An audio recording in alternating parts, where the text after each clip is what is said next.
Hello, everybody. Welcome.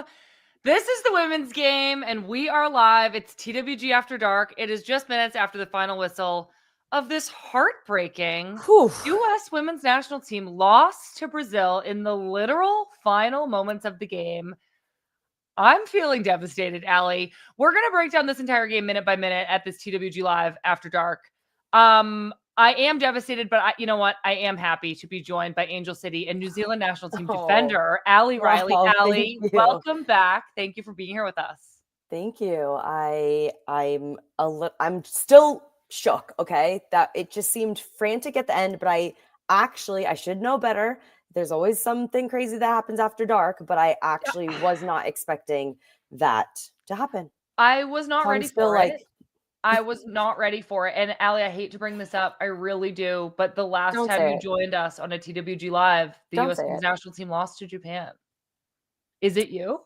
So let's clarify that I come on after the game. So what happens, and then I just talk to you about it. But I did do something different last time. Japan won. I had my Japan jersey. I have Brazil jerseys just right here in my room. But I figured this was key so that you would, one, invite me back. And also, I know we'll talk about it later, but Alyssa was my player of the window. So I am wearing an Alyssa Thompson jersey. You know what? So. You're back in my good graces. Alyssa Thompson was incredible this international window. Let's explain the show tonight. This is TWG Live, which means you, our listeners, you're here with us live. It's 12:42 a.m. Eastern time. I'm so excited. So you can ask us questions about football or life. I'm going to tell you how. You're going to scan the QR code that's in the top left of your screen. That's going to take you into a Zoom with our producer, Tony. Tony will get you all set up to ask your question. It's audio only, so don't be afraid. You're not going to be on screen. We're going to get to those questions a little bit later in the broadcast, but get in line now. Make sure you get yours in there. It's very competitive out here. We can only take so many, and we've got a big group of people. If you don't want to ask a question, just do us a huge favor. Give us a like if you haven't already. Also, hit the subscribe button on this YouTube channel. I see some of you in this chat already. I'm very excited to interact with you all. We've got Fog627, Allie in a USA kit, which of course we love. We've got Jay Howard saying, we tried some things, we can't win them all. Jay Howard, what a great point right off the bat. We did try some things. We had a totally new lineup. We're going to get into that. And then Elliot Hamilton says, tough match, girls fought hard. Couldn't agree more. All right, Allie, let's get into this. Let's start with this lineup. As Jay Howard pointed out, we tried some things tonight. Almost a complete overhaul from game one. The only players who started both games were Tara McKeown, Alyssa Thompson, Kat Macario, and Captain Emily Sonnet, who I have a lot of praise for, especially in a game like tonight. But 7 of the starters tonight had 5 or fewer caps coming into this game, an average age of 22.3 years old. This was the youngest starting lineup ever under head coach Emma Hayes. Allie, what was your reaction to seeing this pretty inexperienced lineup roll out against such a tough opponent tonight? Well, first of all, Sam, hearing the ages, I felt old. I felt old AF. But I just think Emma is doing exactly what she said she would do. She is giving players chances. She's exploring the depth of this squad. She's being patient. She wants to see different combinations. And I think she is truly showing players that she believes in them and wants to see them. And it doesn't matter how young you are, how many caps you have, even if you just had your debut and got stuck in the elevator 3 days ago, here's your time to shine. And I really respect that. She says it over and over again, and she's not just talking the talk. She is definitely true to her word. Patience is key. And I think someone said at the end of the broadcast, the goal is to win every game in 2027. So I think it was a smart move, and how they started the game showed that they were up for the task. Really good points, Allie. I feel like you're so right to say we are still testing these players to see who can play great in 2027. And I think that there is a chance that some players we're experimenting with right now are not ready to play in a World Cup tomorrow, but they'll be ready in 2 years. And so experimenting is absolutely the right thing to do. I think it stinks as U.S. Women's National Team fans. We never want to lose. The players never want to lose, even more than the fans never want them to lose. And so I feel for the girls because it's tough, especially when you fight 2 games, really so physical, so fast-paced, a busy international window, a really formidable opponent, and to lose at the last second like this has got to sting. Brazil's lineup had 6 changes for them as well. So this was a big overhaul for Brazil as well, including in goal. They changed their goalkeeper, and poor Natasha, starting tonight, gave up a goal just 34 seconds into the game. That is obviously not ideal. Our goal came. Claire Hutton actually made a great tackle deep in our own end, started this really great transition moment that was kind of foreshadowing Alyssa Thompson dribbling basically the length of the field. And Brazil's goalkeeper, I'm so sorry, came out to challenge. The ball trickled around a little bit, found its way to Kat Macario, who slotted it home. I thought there was no way this game could be as fast as game number 1, but start, I was like, oh my gosh, we're in for it again. I know. And I mean, it's one of those bungles at the back. It definitely happens. It was great that Kat was able to capitalize off it. And also, this is a national team she could have played for. So what a moment. Right. What a moment. I really wonder what that felt for her. I'm sure she'll get the question, I think it was only the second time she's played against Brazil. So it's really cool just to see how much it means to her after an injury and just the connection between her and Alyssa. Love to see it. Alyssa really, I mean, she dribbled 70 yards. So I think she had a big, I know she doesn't get the assist, but she was a big part of that play. And yeah, just kicked it off with a bang. And talking about starting with young players, what a way to feel confidence after only a few seconds, thinking, yeah, I mean, this was the right call. These players were up for it. And it was a great start. It was such a great start. And to your point, Kat could have played for this Brazil national team. So Kat Macario lived and played soccer in Brazil until she was 12 years old. Her father moved with her to San Diego for her soccer career. Her mother actually stayed behind in Brazil, where she worked as a doctor to support the family financially. Kat set goal scoring records at the youth club level. She was soon being hailed as the next Marta, but she turned down the opportunity to play for Brazil because she knew she wanted to play for the US. And here she is playing for the US, scoring a goal against Brazil. A really full circle moment for her, and really pretty cool, though I'm sure she wishes that it had resulted in a win. I know. I don't feel bad for the goalkeeper and that mistake anymore, knowing now that they won the game. I know. So true. I just felt bad, because she because this big start and then immediately gets scored on, and it's just oh, that stinks. And just speaking a little bit to that transition so early on in the game, I was like, oh my gosh, Brazil just set up this aggressively again. My takeaway from game number 1 on Saturday was a lot of Brazil came out fighting. They wanted to play a physical, fast-paced, transition-based game. But I thought we outperformed them at those things. I thought that over the course of 90 minutes, the US is really tough to beat when you have them running, when you have them being physical, when you have them being scrappy. It would take a lot to actually beat the US at that game. We're just so versatile and so able to adapt to moments of transition, moments of possession, that I was surprised, I think, that Brazil did the same thing today and had the same game plan. A couple of times, Brazil looked really exposed in the back with that 3-back. Our counterattack was just so on. So I think, Allie, from you, I want to hear about the mentality of Brazil a little bit. Do you think now, obviously, yes, it was smart of them to line up this way, but at the beginning, were you kind of taken aback by this too? Yeah, I think first I want to go back to the crowd being so electric and energetic. And I think that was really, really cool to be sold out at PayPal, have so many of the former US national team players in attendance, and the crowd didn't even have a chance to settle down before the goal came. So that was awesome. But yes, I think I was very curious to see what would happen given that the US won a few days ago and that it just seemed like such a risky way to play given that the US Alyssa is so effective on the flanks. And I just didn't see how those 3 defenders were going to manage the buildup and defending over and over and over again in the transition, just like you said. But I respect that Brazil is this is how we play. This is our style. This is our formation. This is our shape. And I think they're well, if it can work against the US, then it obviously works. And we didn't know that until just now. But I think, again, these are the times to do these things. Yeah. And if Brazil's this is how we want to play, let's try it now against the best of the best. And it paid off. But it was even when they were defending, it looked like they were preparing to attack because they still had so many numbers high.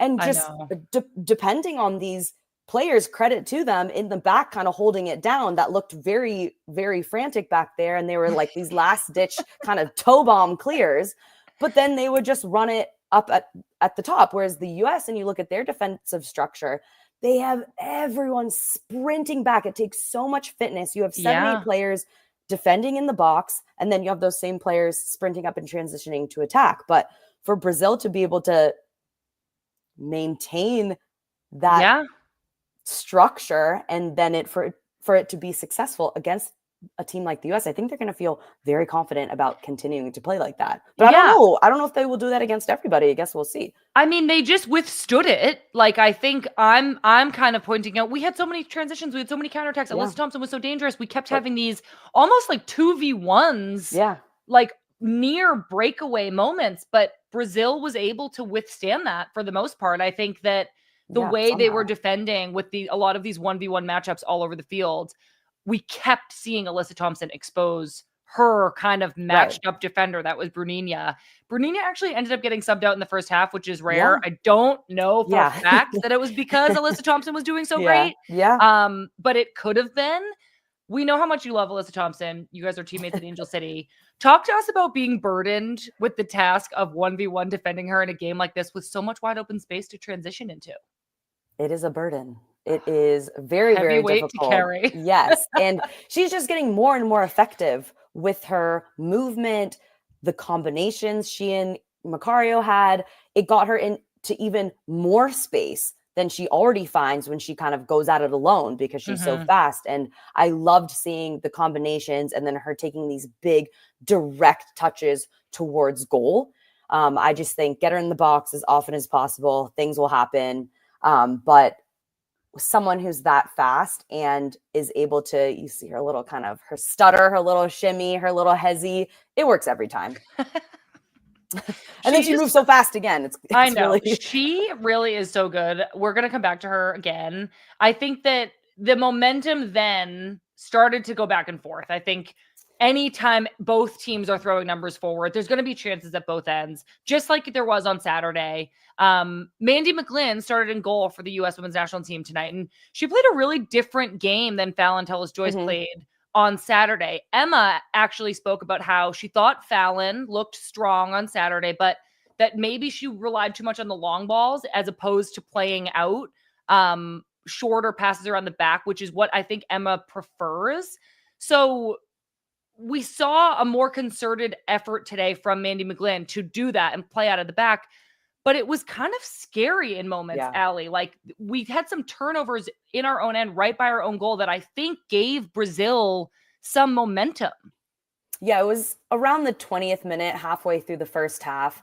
And obviously we're on the outside. We only hear what is being said. We read what is being written. And we definitely knew after the first game that Emma had said in the post-game press conference about how she wanted the team to build out, how she wanted the goalkeepers to play shorter, keep possession.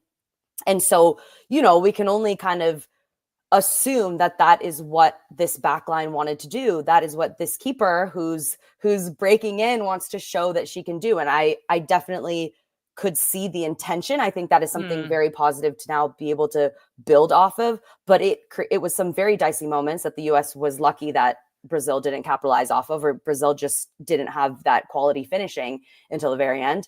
And I think we heard keep after jabbing that knife right back in there. Remind us at every turn that we lost this game. But then we heard after halftime, I think it might have been Julie Foudy saying that there was a message, there was a clarification that Emma told the team that build out can only happen when the entire team is set.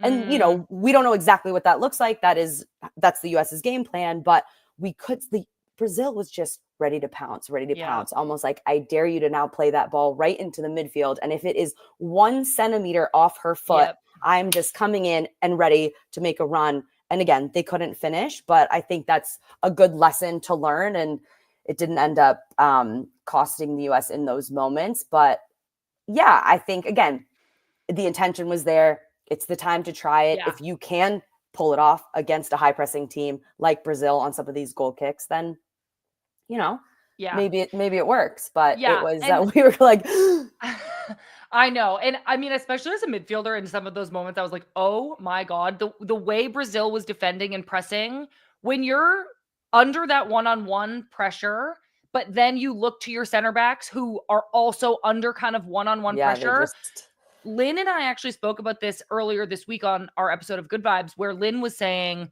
the rate of speed at which you're getting pressed also has to be the rate of speed at which your teammate is supporting you. And I think in a couple of these moments, you're right to point out maybe the pass was a centimeter off. Maybe she just has her back to goal and she can't see an option. But the support for Emma to have said we need to be set and ready to support our teammate who's getting the ball under pressure is so spot on. And with, again, a lot of inexperience out there, almost entirely overhauled roster, we didn't have that clicked into place. And I think that those moments and those giveaways trying to play out under pressure did allow Brazil to gain a bunch of momentum, create some chances. And after a few of these warnings, Brazil was able to finish one thanks to Caroline. Yeah, wow. Very familiar with Caroline, 2023 NWSL MVP with the North Carolina Courage. She now plays for Manchester City. Brazil just worked the ball up their left side of the field, pulled our defense honestly pretty out of shape, and set Caroline up with a lot of space inside the box to lift this beautifully placed shot over Mandy McGlynn into the far post.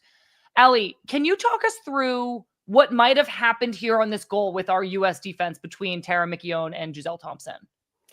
Well, I think because of Brazil's shape, which obviously was a 3-4-3, kind of looked like a 3-3-4 at times. They always had so many numbers on the back line. It forces the fullbacks, it forced Giselle to be very, very aggressive. So she comes sprinting out. And as soon as that player releases, you just have to get the back line to shift really, really hard, because then we saw Tara also step out and she got turned, which it was a good play. But it was a great turn. That was just acres of space. And you hope that if fullback pops out and then center back, that there's then the cover behind. But Giselle was so high. So when she gets turned, they couldn't recover. Sonnet's really far away. And the finish was just beautiful, sublime. I know. You actually texted me during the game about Caro Shaw, and you said, if I tried that, it would go right to the keeper. And I was dying laughing because I know exactly what you mean. She really had to talk us through the goal. You tell us what you meant when you said it would go right to the keeper. To be coming from that angle down the left side and to wrap her foot and her hips around it, to curl it into the far post. I mean, my hips don't do that anymore. I don't know if they ever did, but she's moving at this pace, and then to be able to curl it in, it was a great finish. She didn't give Sonnet time to really get close to her. She saw the space and she knew she had that accuracy and she went for it. But I don't see a lot of players doing that. No, it was a great finish. And I agree. I mean, I think that for Sonnet to have to travel that far horizontally across the box, I don't know all the rules of being a center back, but I think it was a lot of distance to cover, considering that there kind of should have been more defenders between Sonnet and the ball. Again, I'm not a backline expert, but it was a big ask, and I think it was a big ask to have saved that. We just got a little bit pulled out of shape. We're going to talk a little bit more about the backline, not having a lot of experience together and what that feels like in just a minute. I did want to take a moment, give us a little bit of credit, because in the 35th minute, Allie, we executed this really great short corner kick. The U.S. Did you write that up? Where did they get that? Was that a play? Was that? It had to have been a play. It was definitely, I mean, when I played, it was drawn up on a whiteboard or printed out on a piece of printer paper. I have heard since that now that they're viewing these set plays on an iPad, so good for them. But Brazil only defended this short corner with two, and we actually brought a third player into it and just set up a classic outnumbering situation, which put Alyssa Thompson with the ball just inside the corner of the box, kind of free. Yeah. She had a series of chances in the box, and it was kind of a wonder we didn't score. I think there was a near goal line save from Brazil, but just more evidence pointing to how back and forth this game was. There's constantly chances at either end. I need to know, as somebody who only so rarely has actually pulled off one of these set pieces that it goes according to plan the way that you've trained it. I feel like it's so rare. Do you have a story about a team that you've been on that's done it? Well, I think every team, like you say, has these plays drawn up. There is, and it kind of always it only works once, right? The first time. And it's like, when are you going to do it? Is it going to be the second corner of the half? Yeah. Like whatever. From the left. Exactly. And you have like a code. Yes. North Carolina always would have some little trick up their sleeves. Sure would. Obviously, Angel City, New Zealand has some of these. I obviously can't tell you anything about them, but you'll know when it happens. Please don't. You'll know. So that honestly, that's a hint to me that like maybe it hasn't happened yet, but like never lose faith. It will happen someday. We used to train these. We don't remember it when you don't score from it. I know, exactly. You just put it right out of the memory. We used to train these in North Carolina and like just like kind of iconically like could never pull it off. And it like is just kind of that white whale of like we really, really want to get it, but we just kind of never will. And I think it's so funny. I wish this had resulted in a goal because I thought it was a great play. And I think set pieces can be the difference in games like this. But I just wanted to pause and give the US some credit because that was really great and fun to watch. Oh, no one knew that Alyssa was even on the field anymore. They just completely forgot after the first play. And then she just goes driving straight into the box with the ball. I know. It was really almost incredibly memorable, but I will move on and leave that one here. We'll never speak of it again. And we'll never speak of it again. And neither should they. We should forget all about it. I do think one of my questions around this team in the first half was in the midfield. I think that this like matchup with Brazil is just so scrappy that, and I said this actually, we did an altcast on Saturday, Raj and I on True TV and Max. I hope everybody that's here in this TWG Live was also watching the altcast. I was saying this on the altcast that you really have to win those second balls in the middle of the field because there's so much space to transition into. It's almost like whichever team is able to pounce on that loose ball is going to like generate a chance from that.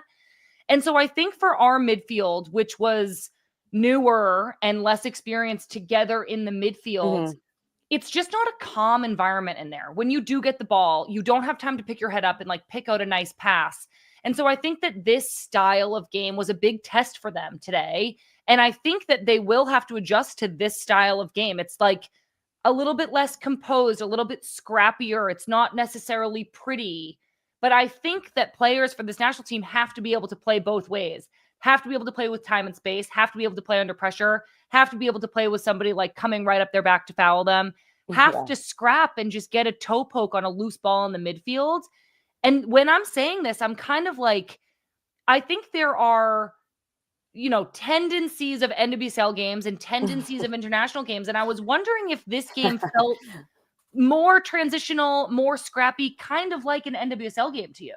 Well, I think transitional is our number one buzzword when it comes to the NWSL. So everything you're describing is definitely things that we see in this league and not something we're so used to seeing internationally. Again, it really depends on the matchup. And I think the teams were very even. I think it was a great matchup. And that might play into this as well. We're not used to seeing two teams that both can transition like that. Brazil obviously loves it. They love being aggressive and had the fitness to match the US. I think you're kind of used to seeing teams with different styles. And as a national team that is much more defensive, the game isn't going to be as transitional because we have less of the ball. So I think it was this, you had Alyssa, if she wasn't, once Brazil made those early subs for their right side, if Alyssa wasn't dribbling and driving down the left wing, then Luani, who I was so impressed by, she was dancing and dribbling down that same side going the other way. Like it was really that wing was being used so much, but there wasn't kind of a extended possession to be had in this game. Which I do think is like a testament to at least why we weren't able to do that in either game is because Brazil just kept putting us under so much pressure. So it's a testament to that. I know. Yeah. And I did think that on Saturday, we outlasted that and we demonstrated like, okay, if you want to come out at us, we'll outlast. I think today, unfortunately, obviously Brazil won this game. I do think it was a pretty even game. Let's not get ahead of ourselves. I want to go back to our back line really quickly. We mentioned this on our goal against that our back line got a little bit pulled out of position. And then Becky Sauerbrunn actually talked about this at halftime on the halftime show. And we saw a sub in our backline after halftime with Alana Cook subbing on for Tara McKeown. I'm interested. So across our backline, we had Giselle Thompson, Tara McKeown, Emily Sonnet, who actually had more caps than the rest of our starting lineup combined. Captain Sonnet, you have my heart. I'm literally so obsessed with you. And then at left back, we had Avery Patterson from the Houston Dash in only her second cap. Yeah. When you're playing on an inexperienced backline like this, like let's say you're the Sonnet in this situation. Yeah. What are you thinking? What's the most important thing? How do you prevent getting pulled out of shape playing against such a difficult team to play against like Brazil? Well, any backline is going to have a tough time against Brazil, just with so many numbers up front, their movement, their footwork. And once they get in the box, you have to be very, very careful. I think you could see Sonnet directing, communicating, and she absolutely led by example because she broke up a lot of plays, especially in the last minutes of the game. But she had a foot, a toe, a head. She just was sliding. She was blocking a lot and disrupting those final plays.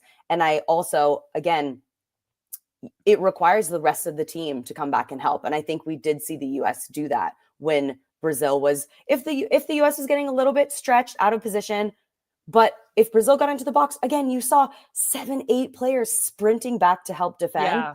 But I think, again, the communication is important, the organization, but it was loud and there's only so much you can do. And I think whatever could be done, Sonnet led very, very well tonight.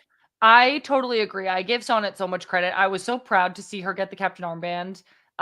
She was, the most experienced player out there. I think that Sonnet is always available, always ready to play whatever role she's given. And I love seeing her starting. I think that she has done such an incredible job. And Sonnet has been this like versatile center back 6, outside back, mostly a substitute for years. And seeing her I really feel like she's getting her moment right now to be like, I belong on this field and I'm a leader here. And I just think it's so well deserved. I'm obviously one of Sonnet's biggest fans. She's one of my best friends. I've been along on this ride with her for many, many years. So I'm always rooting for Sonnet. I think she did a great job. Okay, so we made that one sub through the back line at halftime. Alana Cook came on. The other sub that we made, Jaden Shaw came in for Lily Johannes. Lily was a little quieter than usual, which I think we kind of touched on when we talked about just the style of this game being hectic, a little scrappier, a little bit more hectic in the midfield.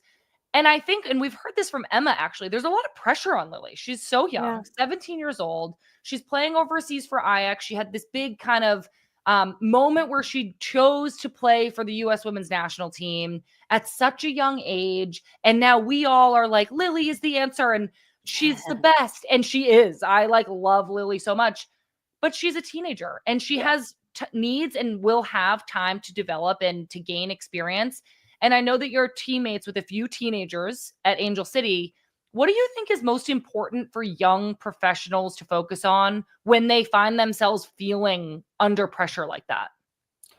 Well, we've seen it with Alyssa and how much she's grown in the past season, 2 seasons. Yeah. And I think it's just allowing them to be themselves and trying to remove some of that pressure. And we talked about Emma and her messaging is very consistent. And I think she is giving that to them. And she mentioned Lily specifically in being patient and giving her the time to develop and be this player that everyone wants her to be. And so I think just trying to give them that confidence as much as possible and saying, Alyssa, it wasn't you're not supposed to be this player that came before you or this forward on the national team. Be yourself and do it to the best of your ability. I think Emma is giving that to the players. But of course, you get into a game, you're feeling pressure, you want to show out. For me, the best advice for anyone is make a huge tackle and connect a simple pass. And that will just get you mentally back in the game. And I think your teammates have a responsibility to communicate, hype you up, give you confidence, which is funny in this case because there may have been multiple players all feeling that. And having this young squad, it's different than a midfield where maybe Lily was the youngest and getting to play alongside two experienced players. This was 3 young players playing together on this huge stage, very loud against a really good team. So with 3 young, inexperienced players in the back line. Yeah. No, I completely agree. I think Lily has all of the tools needed to be a career-long U.S. Women's National Team midfielder star. So I'm very, very excited for her. But I do think that even us as the media, we put so much pressure on these players to be, perfect all the time and to give us exactly what the team needs. And so, I think that can definitely be a lot for a young person. Lily seems like she has such a great head on her shoulders, and I'm so excited to see her continue to develop. We did make a few more substitutions, including Crystal Dunn for Avery Patterson. Avery Patterson, poor girl, she had to come off due to an eye injury today. I hope she's okay. Was swelling very quickly. It swelled right on up. She also just very famously, I think you mentioned this at the top of the show, Allie, got stuck in an elevator before her first cap in Saturday's game. Can't catch a break, really just going through all the adversity for her first couple of caps. So I do really hope that she's all right. Alyssa Thompson subbed off. She made room for Allie Sentnor. I did want to just take one more quick opportunity to rave about Alyssa's performances this camp. Maybe arguably the most dangerous player on the field in both games. She was pretty unlucky not to score herself, but just her individual performance, I think, made such a strong statement. Like, whoever is available for camp, Alyssa Thompson should be one of the first names written down on the list, one of the first names written down to start. I think she's just in that place right now where she's performing, she's in form, and she's only going up and growing. She's so dangerous. And I think we've seen her play alongside a variety of different players, and she has looked dangerous every single time, no matter who she's playing with. I said it earlier, I really like the Macario Thompson combination. And again, Macario is looking to fill that spot in the 9. So when you know that works, it's like Emma obviously can see it too. And I think mentioning Alyssa's performance, her entire game, both games, that is what I really like, because so much time was spent last season. She's not scoring. Now she's scoring. So much emphasis was put on her putting the ball in the back of the net. Obviously, I'm very close to it because it was with Angel City, but I want her to really be able to look at and be recognized for her performance and her effort and setting up other players and just, her XGs, all of these different things, which now after these 2 games, I think will be the most loud feedback she'll be getting. And I think that will be so good for her and so healthy. And that will help her just with her confidence moving forward, because you can still be the best player on the field, even if you don't score a goal. I mean, I think she proved that to me over the past 2 games. I think that her performances were incredible. While we're talking about incredible performances, I think for Brazil, we should really highlight Gio and Allie. She's another player we were texting about all game. Talk to us about what you saw. Gio's 21-year-old attacker for Brazil. I talked about Brazil's right side when they made those 2 changes, but Gio was the one who set up the goal.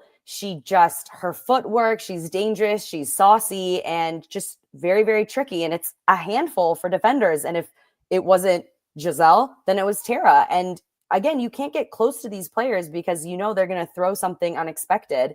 And I love seeing a player that, it could be on me for not knowing too much about her, but definitely made a huge impression, I'm sure, on a lot of people globally in this game. And so, it's always fun to see a player like that just really, really shine on the stage. Obviously less fun if you're a US fan, but I'm a Kiwi, so. So whatever, good players are good players. I did want to take a minute, read some chat. Denise Nickerson said, would love to see Bethune back. I think having Croy Bethune back in this mix is definitely an exciting prospect. M. Kelly chimed in, Croy Bethune is so dynamic. TR, imagine Croy will be in the mix for the next break. I didn't even plan to read all Croy comments, but apparently we're just on a Croy kick. Jay Howard says, we have so much depth. Once everyone is healthy, we're going to be unstoppable. So, I love these. I think the idea of there are still a bunch of players at home, Rose Lavelle, Naomi Girma, Sophia Wilson, Mal Swanson, Corey Bethune. There are lots of other players that I did not name. Of course, Tierna Davidson was just injured. So the depth of this US team is incredible. I just wanted to add that in there. Thank you, everybody, for chiming in. So the rest of the game, Allie, it wasn't without chances. We're kind of like, nearing the end. I think there was 90 minutes of chaos on Saturday, exhausting. About 80, 85 minutes of frenetic, chaotic play today. And I think the end of the game started to look a little bit disjointed. Both teams were clearing, not really completing passes in the same way. But then it was like stoppage time. I don't even know what time, 90 plus something. Brazil was able to finish the game off. They had a scrappy, great counterattack, smart play, finished off by Amanda Gutierrez. I think we wanted to win. We threw some numbers forward.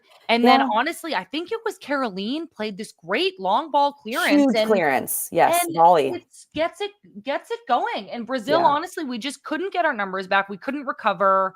I don't even know who dribbled down, slotted it in front. Amanda Gutierrez finished it. It was such a letdown to be like, coming and getting set up to do this show and be all excited, and we tied and we have all these great things to look forward to, and then to just lose in the final minutes is just such a gut punch. And I feel for those players, they must be exhausted and so annoyed that happened. Yeah, of course, definitely. And it's an interesting one because what we talked about the whole game, that it was transitional, that everyone was so athletic, and it was kind of like, how is it suddenly gonna break into something? But it didn't feel like it. It felt like it was kind of gonna be back and forth. And putting Jaden on, putting Yasmin Ryan on, I was like, okay, maybe the US is gonna have this kind of final push. And it was, the US was in Brazil's box. And then suddenly it just, and this is where that game management, and again, if this was a quarterfinal, semifinal at a World Cup, we don't know what would be different in terms of, do we need a tie? Who's on the field? Yeah. What kind of game management are we looking at? Obviously, the US, the numbers, just when we see it transition, I don't think there are any fullbacks to be found.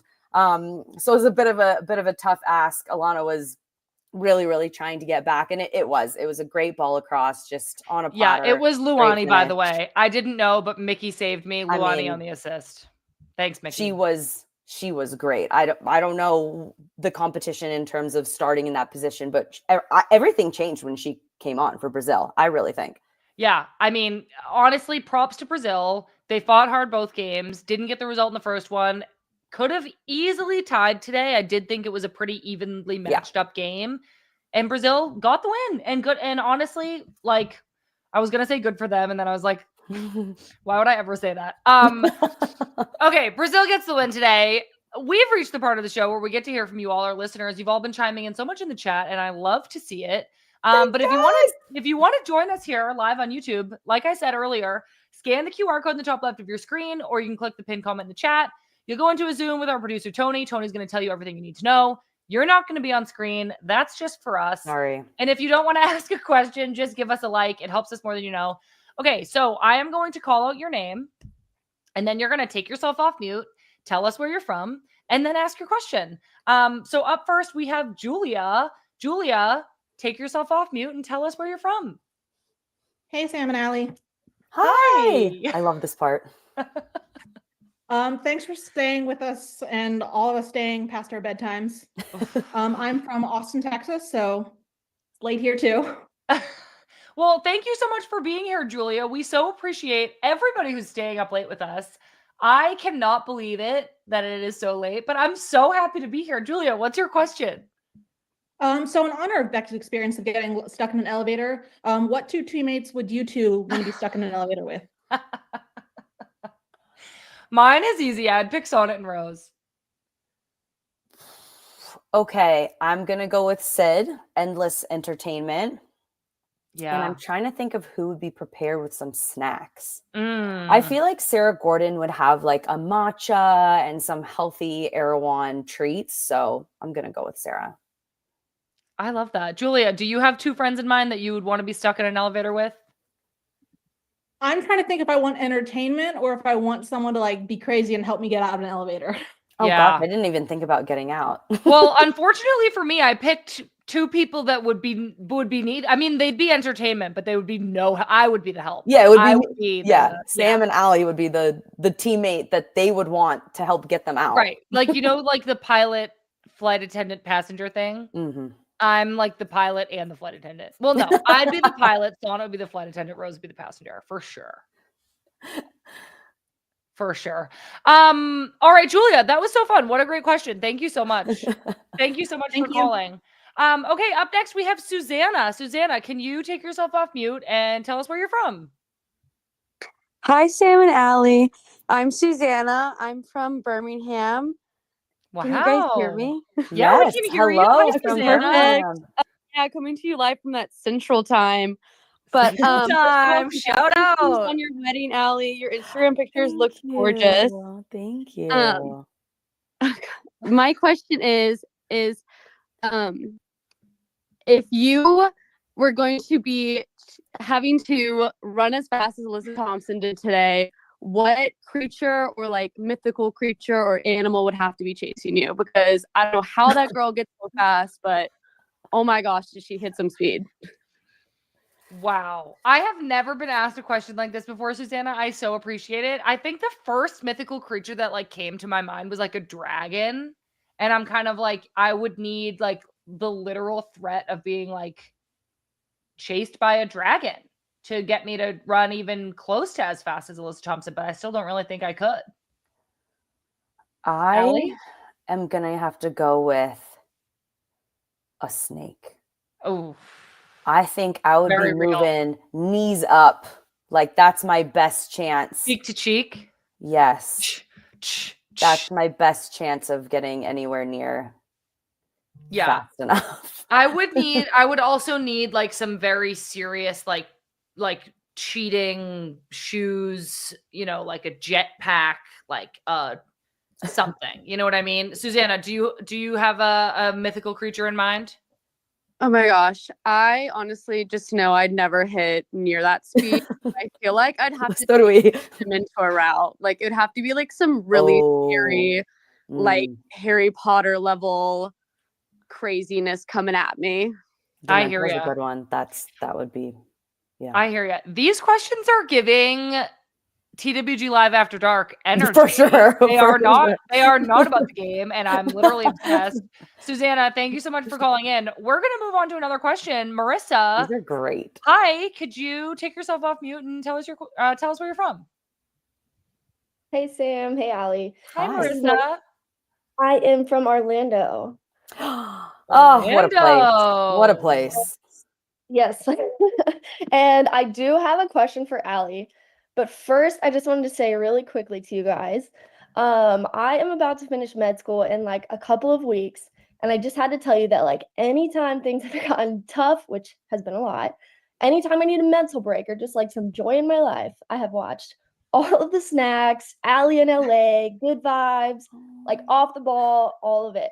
So thank you guys so much because like you are just such a huge source of joy in my life. And I feel like it feels weird to say that because it's like, but you have gotten me through it. So thank you. Oh my gosh, Marissa, that is so sweet. Kind. Thank you for telling us. Thank you so much. And Allie, congrats on your wedding. My question for you is, can you BFFR and tell us the wildest thing that happened at your wedding? Oh my gosh. Well, there were a few things. I bet there were. Since we're talking about BFFR, I will tell you that Sydney saved the day.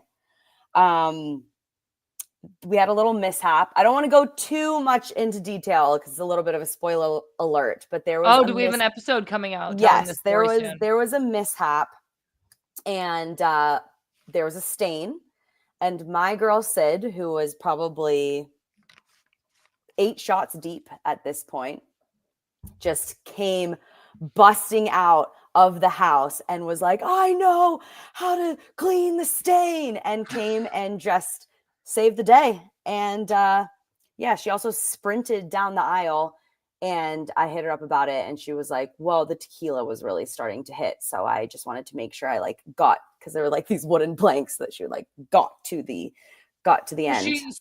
She rushed down the aisle. Sprinted. Like literally was running. Sprinted. And it was also her idea to start drinking at 8 a.m, which we did. Yeah, I saw that video. I was like impressed in a weird way because I was just like, it was crazy. We need more BFFR. I'm so obsessed. It's my favorite show on social media. It's coming. Can't tell you more, but since our lovely guest here is from Orlando, I will give you a hot tip that there is some big news coming soon. Oh my gosh, Ooh. Marissa. Live? That's a liability. That's a liability. Maybe one day, but we need some practice first. Marissa, did you say that you're in med school? I am. I'm just about to be done. Oh my gosh. Well, congratulations. Good luck if you have to take like a test. Oh, I am done.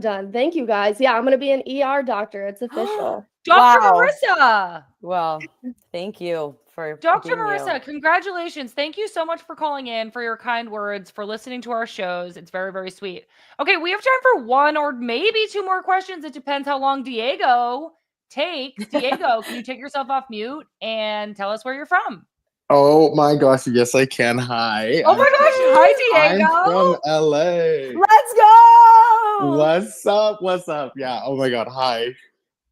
Hi Diego, how's it going? I am so good, y'all. I'm such a big fan. Allie, obviously love you, Angel City, everything. Woo! Sam, you such an icon. So cool to be here. Wow. Okay, I want to be really nosy. Like literally out of breath. What does the locker room look like post game? Is there like team debrief? Is dinner provided? Like, what does the post game, look like for an athlete, for a soccer player? Oh my gosh, Diego, such a good question, actually. For the U.S. Women's National Team, yes, we have a debrief, but like players will get back to the locker room at different times because some players like stay out on the field to run. Some players are signing autographs for a long time. Some players are seeing their family. So you kind of filter in, you drink your like protein drinks, you take a shower, you can get like a flush sometimes from the massage therapist, or you go get treatment. And then after like honestly about an hour, sometimes longer, you stay and you sit all together and you have a debrief about the game. So tonight they're definitely going to have to be like, what happened on the goals against? What does this mean that we lost? Is this okay? How are we going to think about this? We're all going back to our club teams. You know, what are we going to focus on? And the leaders of the team will kind of lead that conversation, but anybody can and should chime in. And then you get on the bus and you go back to the hotel and you usually have dinner there. Wow. Allie, is that similar to your experience? No massage therapists for the New Zealand national team. No post-game flushes for us. But I would say similarly, the players who didn't play a lot probably have some form of training and running.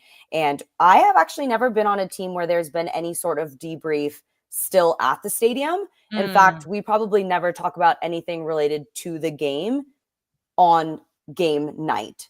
So that would be saved for a video that was sent out, or if someone reached a milestone like a first cap or 50th, 100th, there would be some celebration, but there might just be a little bit of a roundup, like if it's the last night of camp.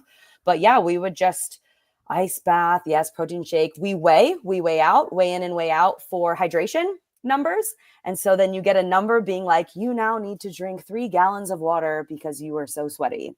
Because you weigh in at a certain weight and then you lose all this sweat and then they calculate how much liquid you need to replenish.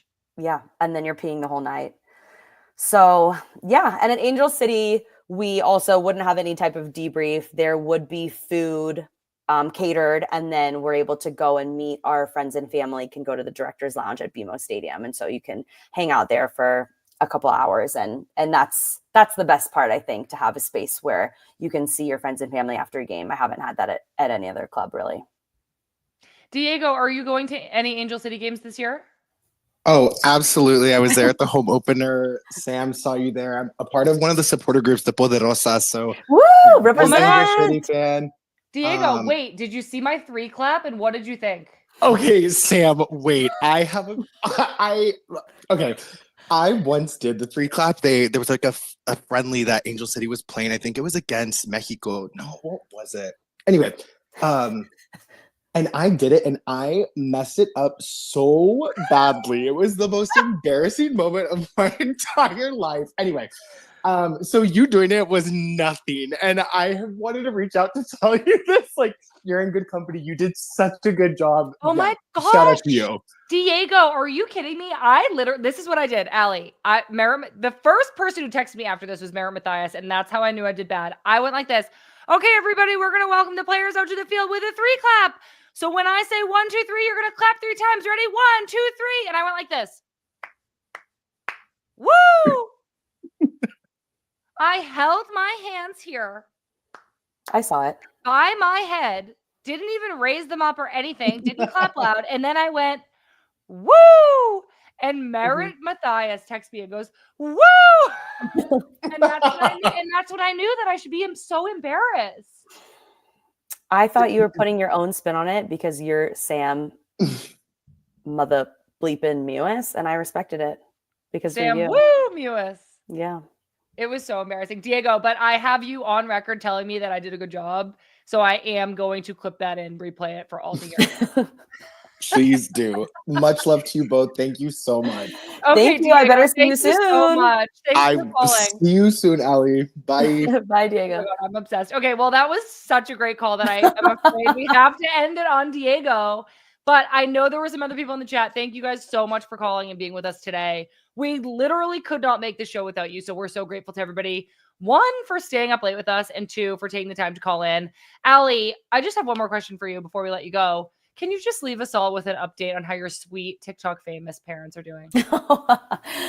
My parents are doing really, really well. Thank you for asking. There has been some progress on our home in the Palisades. So they've cleared all of the debris. We had a big tree in the front that was burnt, so that was cut down. So that was hard to process, but now it really is like looking forward to rebuilding. And they met with an architect, and they're just so positive, and they're just dancing away and having a good time. So I'm sure I'll be getting together with them this weekend to watch Angel City take on Houston. But thank you for asking, and they're just always making me laugh. So yeah, they're great. Oh my gosh. Well, I love seeing your videos with them, sending love to you and your family.